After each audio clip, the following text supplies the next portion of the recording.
Amis du Seigneur, bonjour à tous et à toutes. Une nouvelle semaine commence.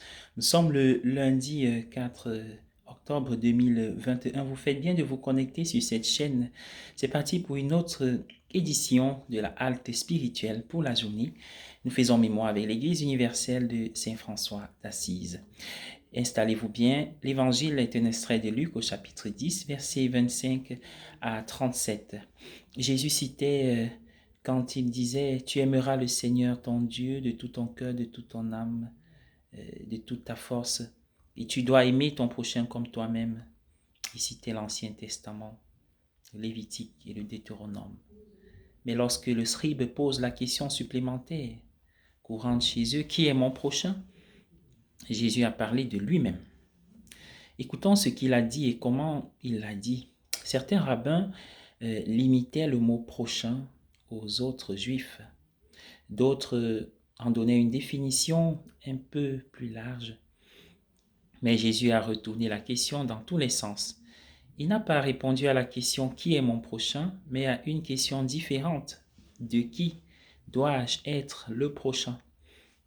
Ces deux questions peuvent sembler plus ou moins identiques, mais elles sont très différentes.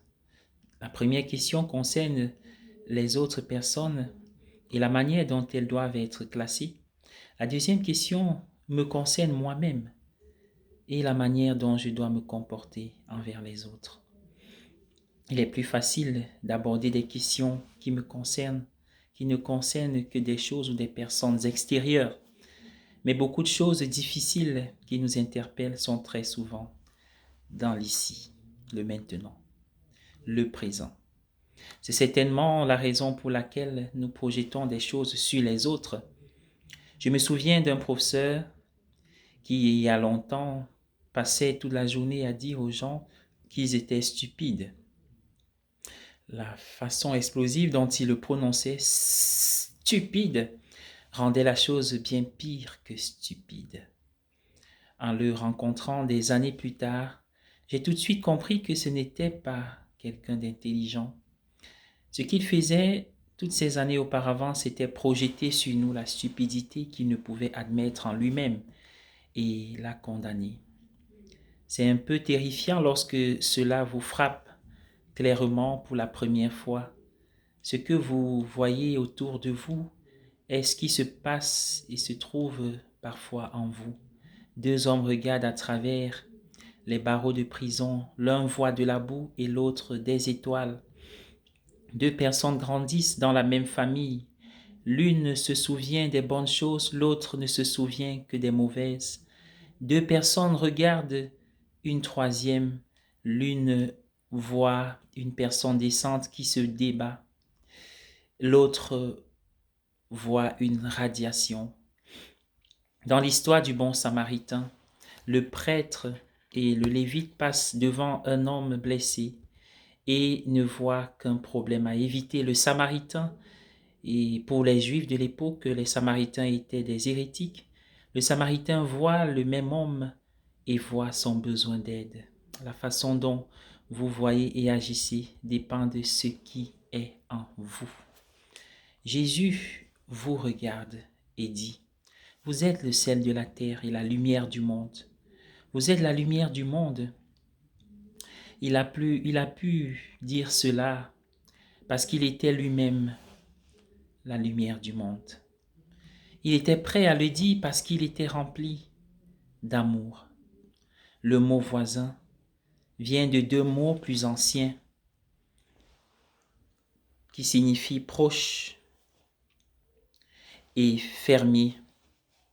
Le mot allemand pour dire fermier est apparenté à Bauer. Il y a plusieurs tournures linguistiques. Ce mot désigne plus un fermier, mais une personne rude et grossière. À l'origine, le voisin était dans la famille de la ferme voisine. Et le philosophe anglais Bertrand Russell a écrit « L'idée que l'on doit connaître ses voisins immédiats s'est éteinte dans les grands centres de l'époque, les populations, mais elle persiste cette idée dans les petites villes et à la campagne. C'est devenu une idée stupide car il n'est pas nécessaire de dépendre de ses voisins immédiats pour la société. De plus en plus, il devient possible de choisir ses compagnons en fonction de leur sympathie plutôt qu'en fonction de leur simple proximité. C'est la destruction de tout sens du lieu. C'est aussi la destruction, si je puis dire, du sens de la providence. Nous choisissons nos amis, mais c'est Dieu qui nous donne nos voisins. De plus en plus, tout devient soumis à la volonté humaine, tandis que la volonté humaine devient de plus en plus pointilleuse et exigeante. Dans la parabole, votre prochain est toute personne que vous rencontrez providentiellement. Bonne journée à tous et à chacun.